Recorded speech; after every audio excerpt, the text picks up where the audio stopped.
สบายดีบรรดาทานจะมาสืบต่อเผยแพร่บทอธิบายประมวลกฎหมายแพ่งซึ่งจะมาลงลึกในมาตรา113การเปลี่ยนตัวแทนของนิติบุคคลการเปลี่ยนตัวแทนการจำกัดสิทธิ์หรือการเปลี่ยนสิทธิ์ของตัวแทนนิติบุคคลจะมีผลก็ต่อเมื่อได้ปฏิบัติอย่างถูกต้องตามที่ได้กำหนดไว้ในกฎระเบียบของนิติบุคคลและกฎหมายแต่บ่ให้มีผลสะท้อนต่อบุคคลที่3ที่มีความบริสุทธิ์ใจตัวนี้ถือว่าเป็นเนื้อในของมาตรา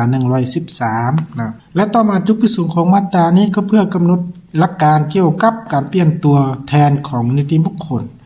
และจุดประสงค์อันที่2ก็เพื่อปกป้องสิทธิและผลประโยชน์อันชอบธรรม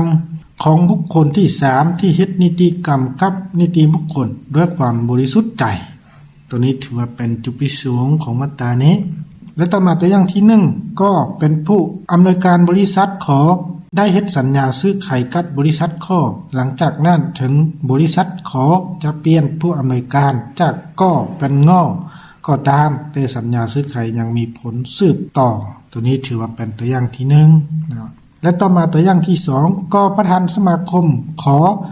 ได้เฮ็ดสัญญาเช่าห้องกับข้อกำหนด5ปีเกิน2ปี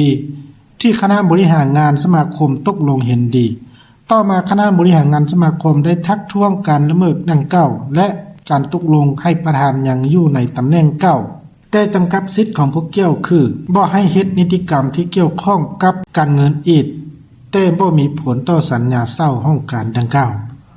ตัวนี้ถือว่าเป็นตัวอย่างที่2และต่อมาตัวอย่างที่3ก็เป็นผู้ก่อตั้งและเป็นประธานของมูลนิธิขอต่อมาสมาชิกของมูลนิธิจำนวนหนึ่งต้องการให้มีการเปลี่ยนประธานมูลนิธิเนื่องจากก็เจ็บเป็นต้องนอนห้องหมอและบ่สามารถเคลื่อนไหวได้ปกติบรรดาผู้บริหารของมูลนิธิจึงประชุมกันโดยบ่ได้เชิญผู้ต่างหน้าตามกฎหมายของก่อเมียของก่อเข้าร่วมนำซึ่งผิดกฎระเบียบของมูลนิธิมติตกลงดังกล่าวละเมิดกฎระเบียบของมูลนิธิและบ่มีผลต่อฐานะการเป็นประธานของก่อตัวนี้ถือเป็นตัวอย่างที่3เนาะฉะนั้นการเผยแพร่มาตรา113มาฮอดนี้ก็ได้สิ้นสุดลงเพียงเท่านี้แหละขอบใจ